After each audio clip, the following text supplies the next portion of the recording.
ध्यान और योग के लिए अनेक मर्यादाएं बताई जाती हैं।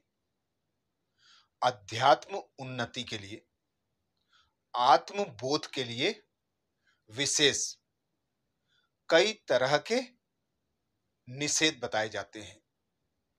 जिस प्रकार कोई रोग होने पर हम दवाई खाते हैं, दवाई के साथ हमें परहेज बताई जाती है, तो ही उस दवाई का फायदा होता है। ऐसे ही जब हम ध्यान और योग के लिए, अध्यात्म के लिए विशेष साधना करते हैं, उसके लिए अनेक मर्यादाएं बताई जाती हैं। ऐसी ही 3 विशेष शिक्षाएं जो हमें एक कहानी से प्राप्त होती हैं। प्राचीन समय की बात है। राजा गोपीचंद हुआ करते थे, जो अपना राजपाट त्याग कर संन्यास धारण करने का मन बना चुके थे। उन्होंने अपना राजपाट अपने छोटे भाई को सौंप दिया और वे गुरु गोरखनाथ के शिष्य बन गए। गुरु गोरखनाथ ने उन्हें अपना शिष्य स्वीकार कर लिया और सबसे पहले भिक्षा के लिए उन्हें अपने घर जाने के लिए कहा।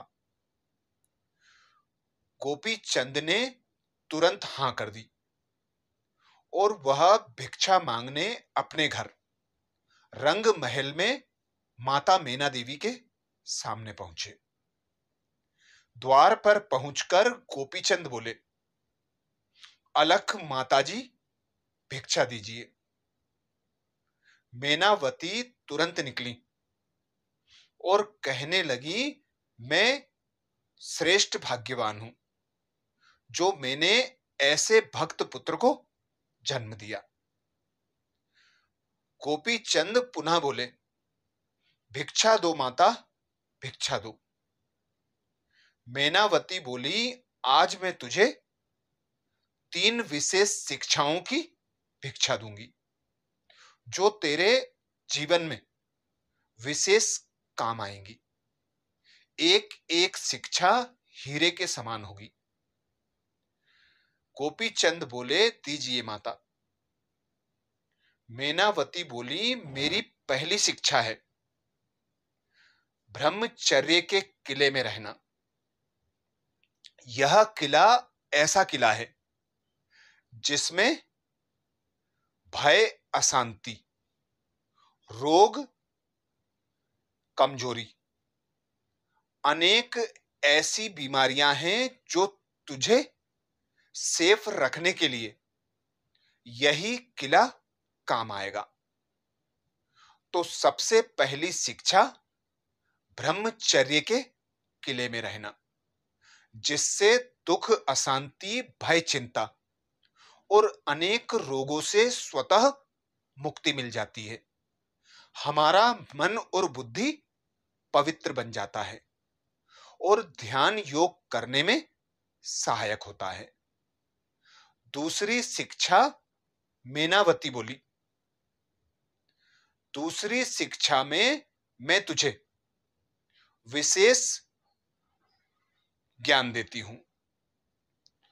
जब नींद आए तभी सोना, कभी भी बिस्तर पर लेटकर नींद नहीं बुलाना।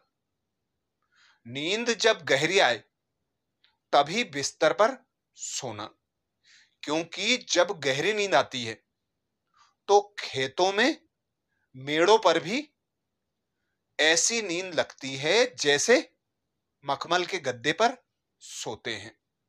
और जब नींद नहीं आती, उसे मखमल के गद्दे पर लेटकर बुलाया जाता है तो भी नींद नहीं आती। तो आलस्य से बचना है, नींद को त्यागना है। नींद को त्यागने वाला ही ध्यान और योग में उन्नति कर सकता है।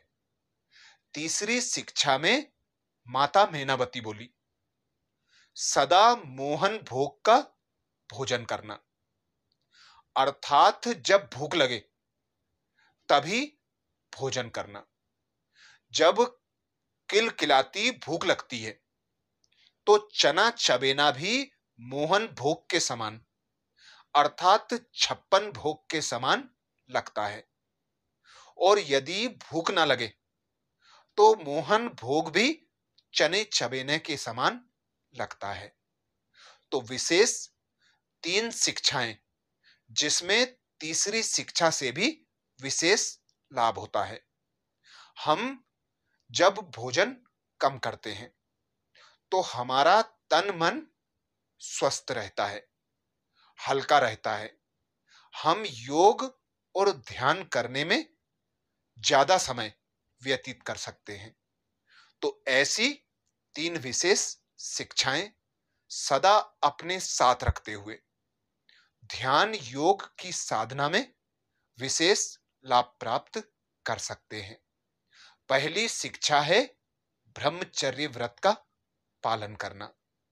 दूसरी शिक्षा है जब गहरी नींद आए तभी नींद लेना। तीसरी शिक्षा है जब भूख लगे तभी भोजन करना। अच्छा,